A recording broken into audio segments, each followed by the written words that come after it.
Good morning. आज हम संस्कृत विषय का अष्टम पाठ गुरु गोविंद सिंह पढ़ेंगे और गुरु गोविंद सिंह के बारे में जानेंगे।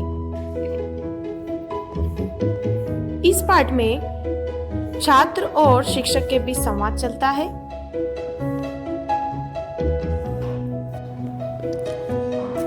छात्रा: आचार्य नमस्कार। छात्र कहते हैं आचार्य जी को नमस्कार। शिक्षक: उपविशन्तु सर्वे।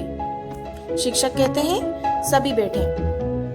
कुलदीप: आर्य पूर्व धर्म संरक्षण कारणाम वीर पुरुषाणाम विवेकानंद, शिवाजी, महाराणा प्रताप इत्यादिना विषय श्रुतम, किंतु गुरु गोविंद सिंहस्य विषय न जानामि। कुलदीप कहता है महोदय, प्राचीन धर्म रक्षकों वीर पुरुषों विवेकानंद, शिवाजी, महाराणा प्रताप आदि के विषय में सुना है, किंतु गुरु गोविंद सिंह के विषय में नहीं जानता हूं।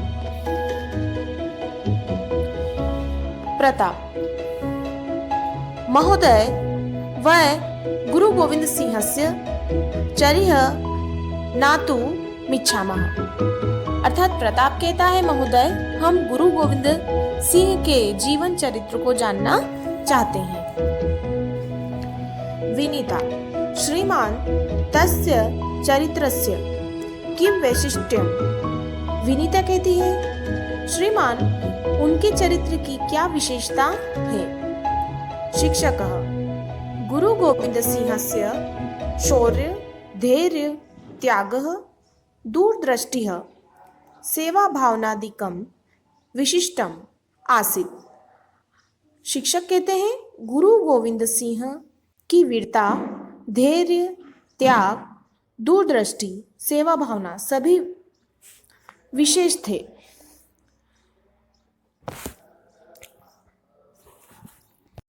सः आबाल्यात् जनानां शक्तिं जागरितुं आत्मविश्वासेन कार्यं कृतवान्। अर्थात उन्होंने बचपन से ही लोगों की शक्ति को जानने के लिए आत्मविश्वास से कार्य किया।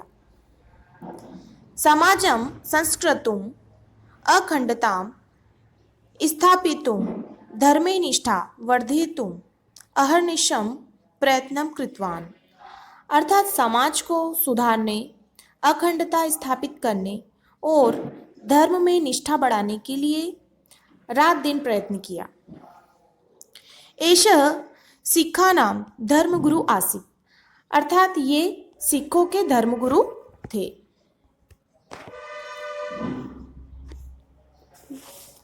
प्रताप: सिक्खानाम के।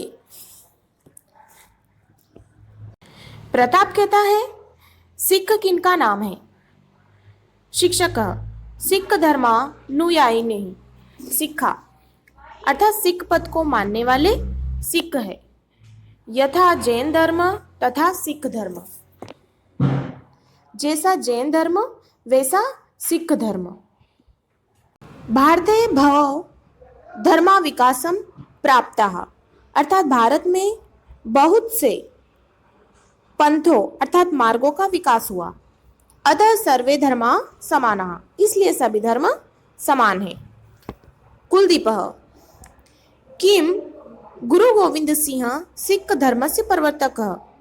कुलदीप कहता है क्या गुरु गोविंद सिंह सिख धर्म को प्रारंभ करने वाले हैं। शिक्षकः: गुरु नानक एव सिख धर्मस्य प्रवर्तकः। शिक्षक कहते हैं गुरु नानक ही सिख पद के प्रवर्तक है। सह एव एषां प्रथम गुरु आसीत्। वही उनके प्रथम गुरु थे। गुरु गोविंद सिंह तु दशमः अंतिमश्च गुरु आसीत्। अर्थात गुरु गोविंद सिंह तो 10वें एवं अंतिम गुरु थे। विनीता: गुरु गोविंदस्य जननम कदा अभवत्। विनीता कहती है गुरु गोविंद सिंह का जन्म कब हुआ। शिक्षकः: 1666 तमे वर्षे कार्तिक शुक्ल सप्तम्या तस्य जननं पटनानगरे अभवत्। अर्थात वर्ष 1666 में कार्तिक शुक्ल सप्तमी को उनका जन्म पटना नगर में हुआ था। गुजरी तस्य माता महात्यागी समाजसेवक गुरु तेग बहादुर तस्य पिता आस्ताम। अर्थात गुजरी उनकी माता और महान त्यागी समाज सेवक गुरु तेग बहादुर उनके पिता थे। पिता एवं गुरु गोविंदः अपि समाज सेवा निरतः आसीत्। अर्थात पिता के समान गुरु गोविंद सिंह भी समाज सेवा में लगे रहे। कुलदीपः समाज सेवार्थ गुरु गोविंद किम कृतवान। कुलदीप कहता है समाज सेवा के लिए गुरु गोविंद जी ने क्या किया। शिक्षकः तस्मिन् समये भारतीय संस्कृते विनाशकस्य क्रूरस्य मुगल शासकस्य औरंगजेबस्य शासनमासीत्। अर्थात उस समय भारतीय संस्कृति को नष्ट करने वाले क्रूर मुगल शासक औरंगजेब का शासन था। तादृशी स्थितो दृष्टिशक्तिं निग्रहीतुं प्रजासु धर्मजागरणं कृतवान। अर्थात उस दृष्टि शक्ति को रोकने के लिए उन्होंने प्रजा में धर्म का जागरण किया। पीड़ियमान जनानां संगठन रचितवान। अर्थात पीड़ित लोगों का संगठन बनाया। सामान्य जनानां विचारेषु परिवर्तन मानितवान। आत्मविश्वास संचय जन हितुं प्रोत्साह दत्तवान। अर्थात सामान्य लोगों के विचार में परिवर्तन किया और आत्मविश्वास पैदा करने के लिए प्रोत्साहन दिया। देशहिताय आत्मरक्षणाय च खंडगम धरन्तु इति आदिष्टवान। अर्थात देश के कल्याण के लिए और आत्मरक्षा के लिए कटार रखो, ऐसा उनका आदेश था। प्रताप अधुना अपि सिक्खा खंडगम धरन्ति वा। प्रताप कहता है आज भी सिख कटार रखते हैं क्या। शिक्षकः खालसा दीक्षा स्वीकृत्य न केवलं खंडगम अपितु पंचब्रह्मा चिन्ह धर्तुं गुरु गोविंद आदिष्टवान। अर्थात खालसा शिक्षा लेकर न केवल कटार बल्कि 5 चिन्ह रखने का गुरु गोविंद ने आदेश दिया था। तानि च केशबंधनम कड़कटिका स्थापनम कड़कड़धारणम कटियां वस्त्रधारणम सर्वदा खंडगम धारण मिति। अर्थात वे है केश बांधना, कंघा रखना, कड़ा धारण करना, कमर में वस्त्र अर्थात कच्छा पहनना और हमेशा कटार रखना। एतानि चिन्हानि समर्पणम परिशुद्धता देशभक्तशीलम शौर्यम इत्येतान भवान स्मारयन्ति। अर्थात ये चिन्ह क्रमशः समर्पण, शुद्धता, ईश्वर भक्ति, शील और सौंदर्य के भाव को याद कराते हैं। कुलदीप खालसा दीक्षा नाम किम। कुलदीप कहता है खालसा दीक्षा क्या है। शिक्षक खालसा नाम ईश्वरीय दीक्षा। शिक्षक कहते हैं खालसा ईश्वरीय दीक्षा है। ईश्वरस्य निश्चल आराधने एवं तीर्थयात्रा दानम दया तपः संयमश्च अस्तीति य भावयति यस्य हृदय पूर्ण ज्योतिषः प्रकाशो अस्ति सह एव खालसा भवति। अर्थात ईश्वर की अटल आराधना में ही तीर्थ यात्रा, दान, दया, तप और संयम है। ऐसा भाव जिसके हृदय में पूरी तरह जागता है, चमकता है, वही खालसा है। विनीता पुनरपि कथम समाज प्रेरितवान। विनीता कहती है और किस प्रकार समाज को प्रेरित किया। शिक्षकः गुरु गोविंद सिंह वीर रसे सहज कवि आसीत। शिक्षक कहते हैं गुरु गोविंद सिंह वीर रस के सहज कवि थे। तस्य चंडीचरितम इति काव्ये स्वयं वीरगतिम प्राप्नुयाम। अर्थात उनके चंडीचरित काव्य में स्वयं वीरगति प्राप्त करें। इति प्रेरणा वाक्य समाज प्रेरितवान। अर्थात प्रेरणा वाक्य से समाज को उन्होंने प्रेरित किया।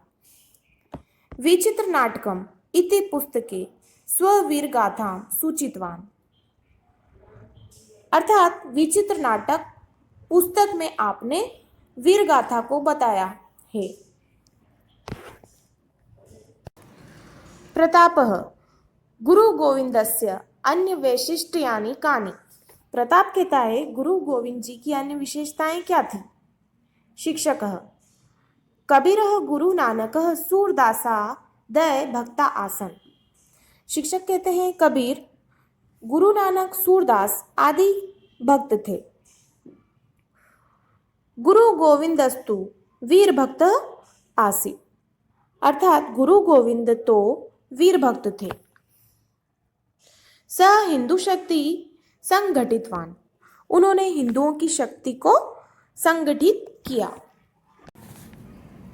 सर्वे समाना एकमेव भगवतः ज्योति सर्वेषु ज्वलति इति तस्य अचलः विश्वासः आसीत्। अर्थात सभी समान हैं, एक ही ईश्वर की ज्योति सब में जलती है, यह उनका निश्चित विश्वास था। सज्जनानां संरक्षणाय दुष्टानां विनाशाय खंडगं गृहीत्वा युद्धं कुरु खंडगस्य ज्योतिरस्तु इति निनादं कुर्वन् बहुनि युद्धानि कृतवान।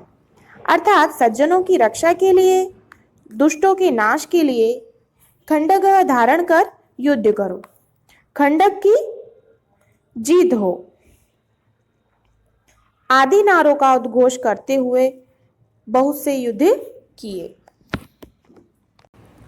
1689 वर्षस्य एप्रिल मासत मृत्यु प्रयत्नतम शत्रून् भायितवान् तेषां हृदयेषु कंपनं जनितवान् हिंदू धर्मश्च संरक्षितवान्।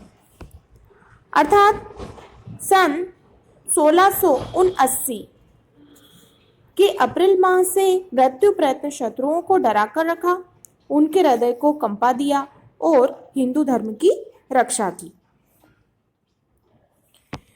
विनीता तस्य मुक्ति कदा अभवत। विनीता कहती है उनकी मुक्ति अर्थात मृत्यु कब हुई। शिक्षकः गुरु गोविंद सिंहस्य 42 तमे वयसि 1708 तमे वर्षे अक्टोबर 7 दिनांके महाराष्ट्रस्य नांदेड़ प्रान्ते गुरु गोविंद मुक्तिं प्राप्तवान्। अर्थात 42 वर्ष की उम्र में सन 1708 में 7 अक्टूबर को महाराष्ट्र के नांदेड़ में गुरु गोविंद सिंह जी ने मुक्ति प्राप्त की। तस्य उद्घोषम स्मरात। अर्थात उनके उद्घोष को हम स्वर दें। वाहे गुरु जी का खालसा, वाहे गुरु जी की फतेह। खालसा ईश्वरीय भवनी ईश्वरस्य विजय निश्चितः। अर्थात वाहे गुरु जी का खालसा, वाहे गुरु जी की फतेह। खालसा ईश्वर का होता है, ईश्वर की जीत निश्चित है। यहाँ कुछ शब्दार्थ दिए हैं जिन्हें आपको पढ़ना है। इस प्रकार ये पाठ समाप्त होता है। आशा है आप सभी को ये पाठ समझ में आ गया होगा। धन्यवाद।